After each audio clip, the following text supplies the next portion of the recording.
Vi por todas partes el brillo del loro. Más que cualquier otra, aquella frase final no dejaba de repetirse en su cabeza como un mantra. Retrocedió en la memoria hasta su infancia, hasta el momento en que, con 12 años, leyó por primera vez la crónica de Howard Carter del descubrimiento de la tumba de Tutankamón. Recordaba aquel momento con la misma claridad con que recordaba el pasaje. Entonces decidió que quería ser arqueólogo. Obviamente, la universidad dio al traste con sus sueños de llegar a descubrir otra tumba como la del faraón, y lo cierto es que había encontrado grandes recompensas profesionales en algo tan simple como los vertederos. Nunca había sentido la más mínima insatisfacción con su carrera, hasta ese momento. Siguió trepando mano sobre mano, subiendo por la escala y deteniéndose de vez en cuando para comprobar la eficacia del arnés. De pronto los hallazgos de los vertederos se le antojaban un pobre sustituto del oro. Pensó en todo el oro que Cortés había fundido en barras y enviado a España, su país de origen, y en las espléndidas obras de arte compartidas en lingotes. Perdido para siempre su disfrute por parte de la humanidad. En el interior de aquella quiva se hallaba un tesoro equivalente a todo aquello. La fiebre que había sentido a los 12 años, leyendo aquella crónica por vez primera, regresó con toda su fuerza. Sin embargo, una vez más, estaba dividido en su interior. Era consciente de que corría verdadero peligro, pero la idea de abandonar el valle sin haber visto el interior de la quiva del sol le parecía del todo inconcebible. —Sloan, háblame —gritó—. ¿Es que de veras piensas marcharte y dejar esa quiva ahí, como si tal cosa? Sloan no respondió. Haciendo un gran esfuerzo, siguió trepando por la escala, sudando a mares y gruñendo todo el tiempo. Arriba vio a Sloan prepararse para el tramo final alrededor del territorio saliente de roca que había bajo la cima. Allí la arenisca todavía estaba veteada por la humedad de la lluvia y emitía un sangriento reflejo carmesí. —Sloan, dime algo, por favor —imploró jadeando. —No tengo nada que decir —repuso ella lacónicamente. Black meneó la cabeza con gesto resignado. —¿Cómo pudo tu padre cometer el error de ponerla a ella al frente de esto? Si tú estuvieses al mando, ahora mismo estaríamos escribiendo la historia. Por toda respuesta, Sloan se limitó a desaparecer alrededor del saliente. Respirando hondo, Black la siguió por el último tramo. Al cabo de 2 minutos, se encaramó a la cima entre jadeos y se arrojó encima de la arena, exhausto, enojado y completamente abatido. Volvió a respirar hondo tratando de recobrar el resuello. El aire era mucho más fresco allá arriba y soplaba una fuerte brisa.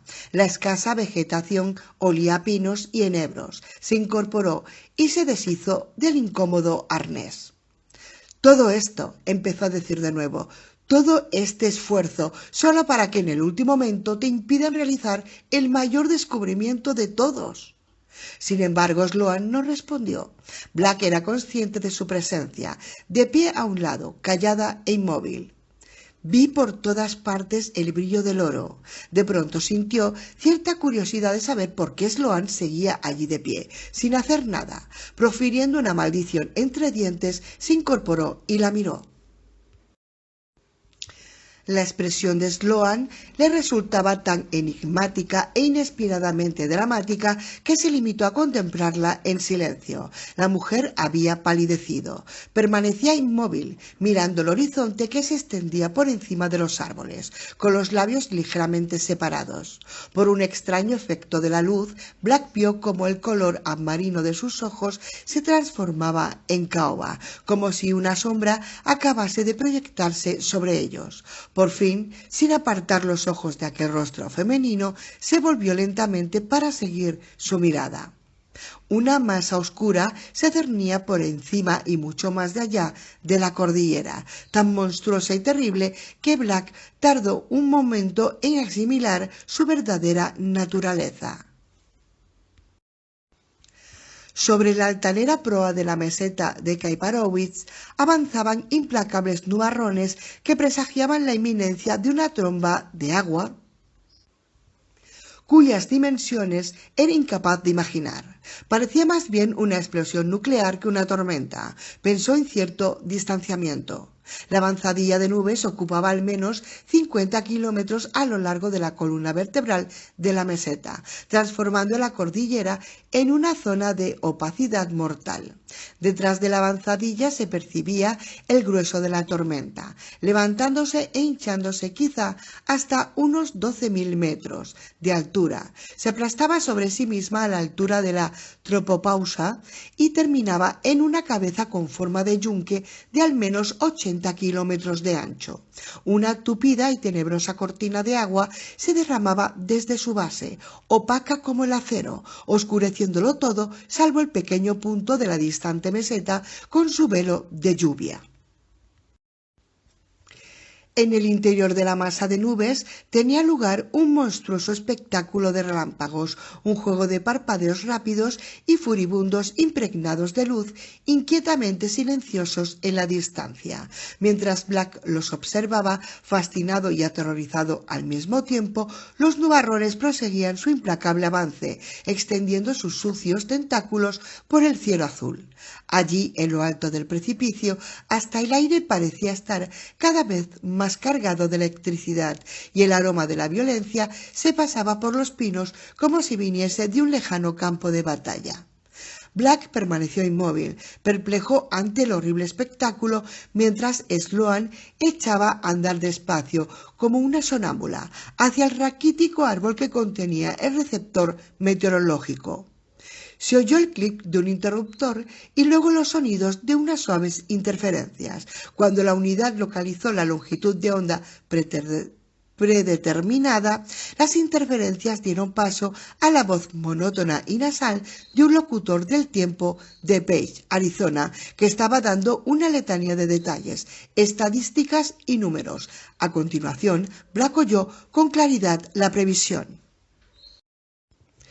cielos despejados y temperaturas más altas para el resto del día, con menos de 5% de posibilidad de precipitaciones. La mirada de Black se desplazó desde los nubarrones de la tormenta hasta el cielo que había justo encima de sus cabezas, brillante, de un cielo azul impecable. Luego contempló el valle de Quivira, tranquilo y silencioso, con el campamento bañado en la luz de la mañana. La dicotomía era tan extrema que por un momento fue incapaz de comprenderla. Volvió a mirar a Sloan, cuyos labios, aún separados, parecían un tanto salvajes. Todo su ser estaba en tensión, como si experimentara alguna epifanía interna. Black esperó, súbitamente sin aliento, mientras la mujer apagaba la unidad. ¿Qué? Inquirió Black, pero la expresión en el semblante de Sloan lo hizo enmudecer. Ya has oído a Nora. Hay que desmontar esto y llevarlo al campamento, dijo Sloan con voz seria y neutral. Se encaramó al enebro y en un abrir y cerrar de ojos desenrolló la antena, bajó el receptor y lo guardó en una bolsa de redecilla. Miró a Black y lo instó: «Vamos». Sin añadir nada más, se echó la bolsa al hombro y se acercó a la escalera. Al cabo de un momento desapareció en el espacio azul. Confuso, Black empezó a abrocharse el arnés, se encaramó a la escala y siguió a la mujer. 10 minutos más tarde, Black llegó al pie de la escalera de cuerda. Estaba tan absorto en sus pensamientos que no supo que había llegado abajo hasta que hundió el pie en la arena blanda. Se quedó allí unos segundos, con aire indeciso, y volvió a mirar hacia arriba. Por encima de su cabeza, el azul del cielo se extendía con nitidez. No había ni un solo indicio del cataclismo que estaba produciéndose a 30 kilómetros de allí, al comienzo de la cuenca. Se desprendió del arnés y echó a andar hacia el campamento con paso acartonado. Aún con el peso del receptor, Sloan se había deslizado hábilmente por la pared del precipicio y ya se hallaba en el campamento, dejando el equipo junto al último montón de bolsas impermeables. La voz de Nora despertó a Black de su ensimismamiento. «¿Cuál es el parte?», preguntó a Sloan, que no respondió. Sloan, no tenemos tiempo. ¿Me das el parte meteorológico, por favor?, insistió Nora con tono más apremiante. Cielos despejados y temperaturas más altas para el resto del día, contestó Sloan con voz monótona. Menos de un 5% de posibilidad de precipitaciones. Black observó cómo el gesto crispado en la cara de Nora daba paso a una expresión de alivio. Todo el recelo y la preocupación se esfumó de los ojos de la arqueóloga. Eso es fabuloso, dijo con una sonrisa. Gracias a los dos. Quiero que todo el mundo ayude a transportar las últimas bolsas impermeables hasta la habitación donde está el resto del equipo. Aaron, luego puedes subir y sellar la entrada a la cueva secreta. Roscoe, quizá deberías acompañarle. No os separéis. Volveremos dentro de 1 hora y media para ayudaros con el resto del equipo. Una extraña sensación, desconocida para Black, le recorrió la espina dorsal. Con una creciente impresión de irrealidad, se acercó a Sloan y vio a Nora dar voces y llamar a Smith Back con señas. Aragón se reunió con ellos de inmediato. A continuación, los tres se aproximaron a los fardos de provisiones, se echaron al hombro las mochilas impermeables y se encaminaron hacia la boca del cañón. Al cabo de un momento, Black volvió a la realidad y se dirigió a Sloan. ¿Se puede saber qué estás haciendo?, inquirió con voz crispada. Sloan lo miró de hito en hito. ¿Qué estoy haciendo? No estoy haciendo nada, Aaron. Pero vimos, empezó a decir Black, pero se interrumpió. ¿Qué vimos?, repuso Sloan entre dientes, encarándose con él. Lo único que hice fue escuchar el parte meteorológico y dárselo a Nora, como ella había ordenado. Si tú viste algo, dilo ahora, pero si no, cierra la boca y calla para siempre. Black la miró a los ojos. Su cuerpo estaba temblando y tenía los labios blancos por la emoción. Levantó la vista hacia el cañón, a tiempo de ver al trío cruzar el arroyo, subir con esfuerzo por el pedregal de la ladera y desaparecer en la terrible hendidura de roca. Luego volvió a mirar a Sloan. Al leer la expresión de sus ojos, la tensión en el cuerpo de la mujer empezó a remitir, y entonces, muy despacio, asintió. 46. John Bellocín detuvo su caballo en la cima de la cordillera escarpada y bajó la vista para contemplar el valle de Chilvá. El caballo había subido por el sendero sin mucha dificultad, pero todavía estaba tembloroso y empapado en sudor. Bellocín esperó unos minutos, susurrándole palabras tranquilizadoras al oído y dándole tiempo para que se recobrase. El último sol de la mañana lucía sobre el plácido hilillo de agua que serpenteaba por el fondo del valle, una cinta de azogue en la exuberante vegetación. En las elevadas gradas de piedra, el viento peinaba los álamos y los bosquecillos de robles. El aire olía a salvia y a zono. Se produjo una súbita ráfaga de aire que le empujó por la espalda, como exigiéndole que se apartase a un lado. Bellocín reprimió el impulso de volverse para mirar, pues sabía muy bien qué era lo que se alzaba tras él. El alazán sacudió las crines y Bellocín le dio unas palmaditas en el cuello para calmarlo. Cerró los ojos unos instantes para tranquilizarse él también, tratando de conciliar su mente con la confrontación que se avecinaba. Pero fue inútil. Sintió un súbito acceso de cólera contra sí mismo. Debería haberle contado todo a la mujer cuando tuvo la ocasión. Ella había sido honesta con él y se merecía saber la verdad. Había sido una estupidez por su parte contarle solo la mitad de la historia. Peor aún, había sido cruel y egoísta mentir, y ahora, como consecuencia de su debilidad, se encontraba en mitad de un viaje que habría dado cualquier cosa por evitar. Apenas lograba reunir las fuerzas para considerar siquiera la terrible naturaleza del mal al que debía enfrentarse y, pese a todo, no tenía otra alternativa que prepararse para el conflicto, puede que incluso para la muerte. Al final, Bellocín vio la situación con toda claridad, sintiéndose insatisfecho con el papel que había desempeñado. 16 años antes, un pequeño desequilibrio, Una ínfima irregularidad, ni sinizzo, había sido introducida en el pequeño mundo de su pueblo. No habían hecho demasiado caso de ello y como resultado el pequeño desequilibrio se había convertido, tal como debían haber sabido que ocurriría, en un mal terrible. Como curandero espiritual, debería haberlos guiado a hacer lo correcto. Era precisamente a causa de este viejo desequilibrio, de la ausencia de verdad, por lo que aquella gente estaba excavando ahora allí abajo, en Chilvá. Sintió un escalofrío porque también, a causa de aquel desequilibrio de los Kitsi, los lapapieles habían vuelto a las andadas y ahora había recaído sobre él la responsabilidad de corregir el desequilibrio.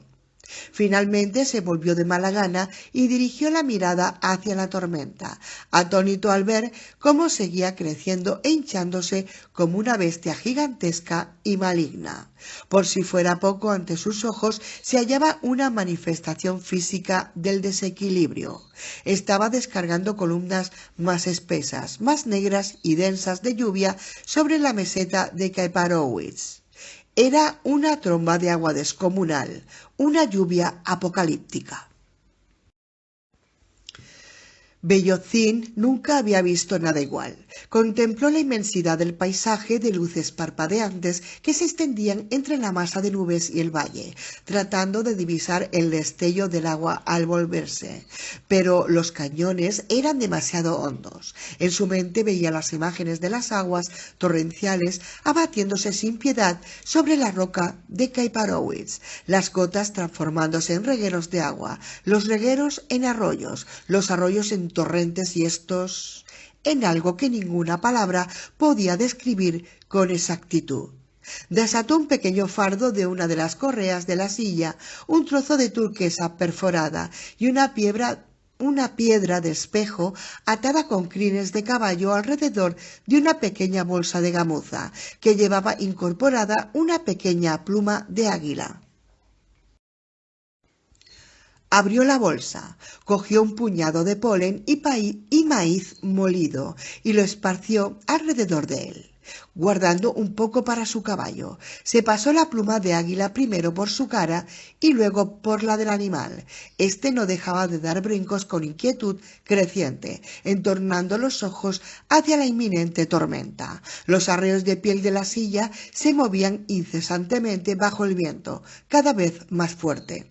Bellozín empezó a entonar en un sigiloso canto en su idioma, luego guardó el fardo de medicinas y se sacudió el polen de los dedos. El paisaje se había dividido bruscamente entre la brillante luz del sol y una mancha negra que se extendía cada vez más. Una ráfaga de aire cargada con electricidad empezó a formar remolinos. Por supuesto, no intentaría adentrarse en el segundo valle, el valle de Quivira, a través de la garganta secundaria, pues la riada inundaría todo aquello en unos minutos.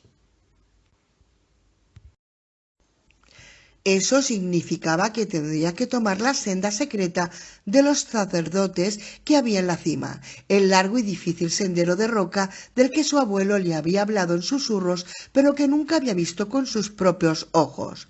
Se quedó pensativo unos instantes, tratando de recordar las instrucciones exactas de su abuelo.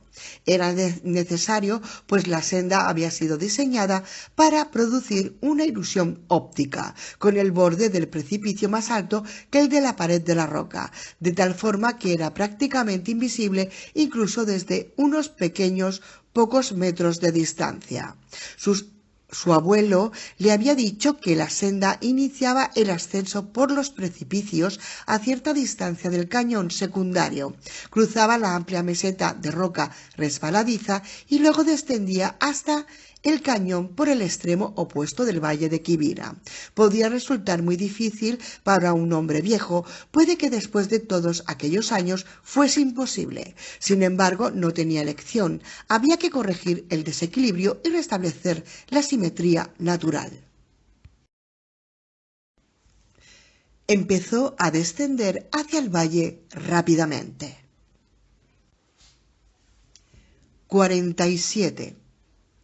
Nora separó la cortina de maleza y alzó la vista. La garganta secundaria serpenteaba ante sus ojos. El sol proyectaba estrías y sombras bajo la media luz rojiza, y las grietas de piedra hueca y pulidas se abrían como la garganta de una bestia descomunal. Se adentró en el agua y braceó a través de la primera charca, seguida de Smithbag.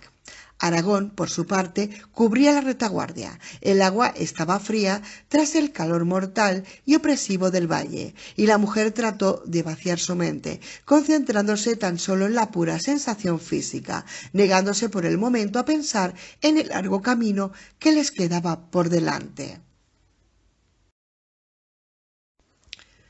Viajaron en silencio durante un rato, yendo de charca en charca, vadeando bajo las sombras, con los tranquilos sonidos de su paso reverberando en los reducidos espacios del cañón. Nora se cambió la mochila del hombro. A pesar de los pesares, lo cierto es que se sentía menos preocupada que los 3 días anteriores. Su mayor temor consistía en que Black y Sloan bajaran por aquella escala con un parte meteorológico que presagiase mal tiempo. Habría sido factible, dadas las recientes lluvias, y en ese caso habría tenido que decidir si estaban diciendo la verdad o, por el contrario, mentían para poder quedarse en Quivira. Sin embargo, la previsión de buen tiempo, aunque comunicada a regañadientes, demostraba que se habían resignado a abandonar la ciudad. Ahora solo quedaba la penosa labor de transportar todos aquellos portes por aquel cañón hasta el lugar donde se encontraban los caballos. No, eso no era todo. Durante el camino no había dejado de pensar en los restos mortales de Holroyd, que los aguardaba a medio kilómetro escaso del desfiladero. Aquellos restos iban acompañados del mensaje de que los lapapieles se encontraban cerca. Puede que incluso estuvieran vigilándolos en ese preciso momento, esperando para realizar el próximo movimiento. Se volvió y buscó a Aragón con la mirada, ya que le había dado a entender que quería hablar con ella acerca de algo. Aragón la levantó la vista, miró a Nora a los ojos y se limitó a negar con la cabeza. «Cuando lleguemos hasta el cuerpo», musitó. Nora cruzó a nado una nueva charca, se encaramó a una roca y penetró de costado en una sección de la garganta aún más estrecha. Las paredes empinadas se ensancharon un poco alrededor de ella. En la distancia que se abría entre sí, divisó el gigantesco tronco de álamo, suspendido en el aire como un palo de embarcación de dimensiones descomunales, aprisionado entre las paredes del cañón. Justo encima, bajo la opacidad de las sombras, se hallaba el estrecho saliente que conducía al hueco donde habían dejado el cuerpo de Holroyd. Su mirada fue del saliente a la amalgama de rocas del suelo, a la angosta charca que ocupaba los 3 o 4 metros del fondo del cañón. Reparó en una mancha amarilla que flotaba al otro lado de la charca. Era la bolsa que contenía el cadáver de Holroyd. Nora se acercó con sumo cuidado y vio un corte largo y regular en un costado de la bolsa, y entonces distinguió el cuerpo de Holroyd, tendidos de espalda y medio fuera del agua. Parecía inusitadamente gordo. Nora se detuvo en seco. «¡Oh, Dios!», farfulló Smithbag por detrás de su hombro y luego preguntó: «¿Nos exponemos a contraer alguna enfermedad vadeando en este agua?». Aragón avanzó hasta ellos con gran esfuerzo. «No, no lo creo», contestó, pero en su rostro se apreciaba una clara preocupación al pronunciar aquellas palabras. Nora permaneció inmóvil y Smithbag se quedó tras ella con gesto vacilante. Aragón se adelantó unos pasos y avanzó hacia el cuerpo. Nora vio cómo el médico lo arrastraba hasta un estrecho banco de piedra que había junto a la charca. Con cierta reticencia, la mujer se obligó a avanzar. Luego se paró de nuevo, dando un súbito respingo. El cuerpo en estado de descomposición de Holroyd estaba hinchado en el interior de sus ropas, en una grotesca parodia de la obesidad. La piel que asomaba por las mangas de la camisa era de un extraño color blanco lechoso. Los dedos, ahora simples muñones rosados, habían sido cortados a la altura de la tercera falange. Sus botas yacían abandonadas en las rocas, completamente destrozadas, y también le habían amputado los dedos de los pies, cuya palidez contrastaba con el marrón de la roca. Nora contemplaba la escena con una mezcla de repugnancia, horror e indignación. El estado de la parte posterior de la cabeza era aún peor. Le habían arrancado un enorme remolino de pelo circular y perforado el disco de cráneo que había justo debajo. La masa cerebral sobresalía por el agujero. Actuando con presteza, Aragón se puso un par de guantes de plástico, extrajo un escalpelo del maletín, lo colocó justo debajo de la última costilla y con un leve movimiento abrió el cuerpo, hurgando en el interior con unos forceps largos y estrechos. Giró la mano con brusquedad y luego la retiró. En la punta del escalpelo había un pequeño trozo de carne rosada que a Nora le pareció tejido pulmonar. Aragón lo depositó en el interior de un tubo de ensayo que contenía un líquido transparente. Agregando 2 gotas de un frasco distinto, tapó el tubo y empezó a agitarlo. Nora vio cómo el color de la solución se transformaba en un azul claro. Aragón asintió. Colocó el tubo con cuidado en el interior de un maletín de espuma de poliestireno y volvió a guardar el instrumental. A continuación, todavía de rodillas, se volvió hacia Nora. Dejó una mano enguantada casi con aire protector encima del pecho del cadáver. ¿Sabes qué fue lo que lo mató?, preguntó Nora. Sin instrumentos más precisos no puedo estar totalmente seguro, contestó Aragón con voz pausada. Pero hay una respuesta que sí parece tener sentido. Todas las pruebas que he realizado la confirman. Se produjo un breve silencio. Smith-Ba se sentó en una roca, a una distancia prudente del cadáver. Aragón miró al periodista y luego se dirigió de nuevo a Nora. Pero antes de entrar en eso, tengo que contaros algunas cosas que he descubierto sobre las ruinas de la ciudad. ¿Sobre las ruinas?, exclamó Smith-Ba de inmediato. ¿Qué tiene eso que ver con esta muerte? Todo. Veréis. Creo que el abandono de Quivira, y puede que de hecho incluso la propia razón de su existencia, está íntimamente relacionado con la muerte de Holroyd. Se limpió la cara con la manga de la camisa. Sin duda os habréis fijado en las grietas de las torres y en los derrumbamientos de los bloques de piedra del tercer piso. Nora sintió con la cabeza. Y también os habréis fijado en el enorme desprendimiento de rocas que hay en el extremo opuesto del cañón. Mientras estabais fuera buscando a los asesinos de los caballos, hablé con Black sobre esto. Me dijo que los daños en la ciudad fueron provocados por un ligero terremoto que tuvo lugar hacia la misma época en que fue abandonada la ciudad. Estadísticamente, las fechas son las mismas, aseguró. El desprendimiento, según Black, también se produjo en la misma época, causado sin duda por el terremoto. ¿Así que crees que un terremoto mató a toda esa gente?, inquirió Nora. No.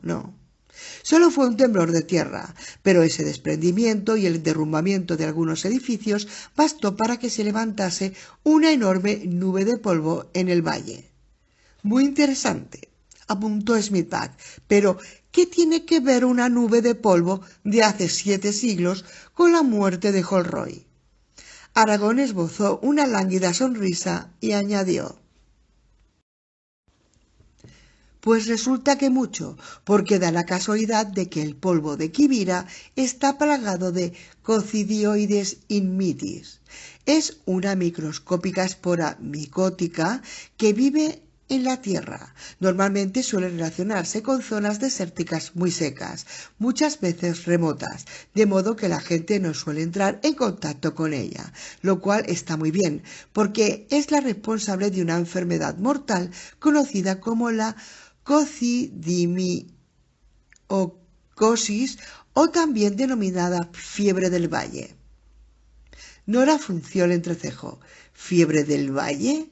Un momento, la interrumpió Smith.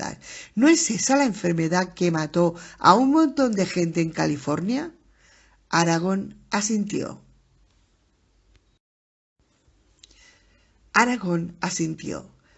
La fiebre del valle o fiebre de San Joaquín, llamada así con el nombre de una ciudad de California, hubo un terremoto en el desierto, cerca de San Joaquín, hace muchos años. El temblor provocó un pequeño desprendimiento que levantó una polvareda y ésta se extendió por toda la ciudad. Cientos de personas contrajeron la enfermedad y 20 de ellas murieron, infectadas por cocidiomicosis.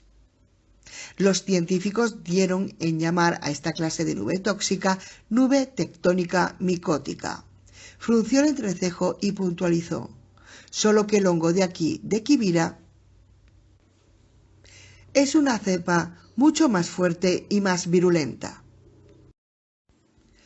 En concentraciones pequeñas puede matar en cuestión de horas o días, pero no tarda semanas. Veréis, para enfermar hay que inhalar las esporas, ya sea a través del polvo o por otros medios.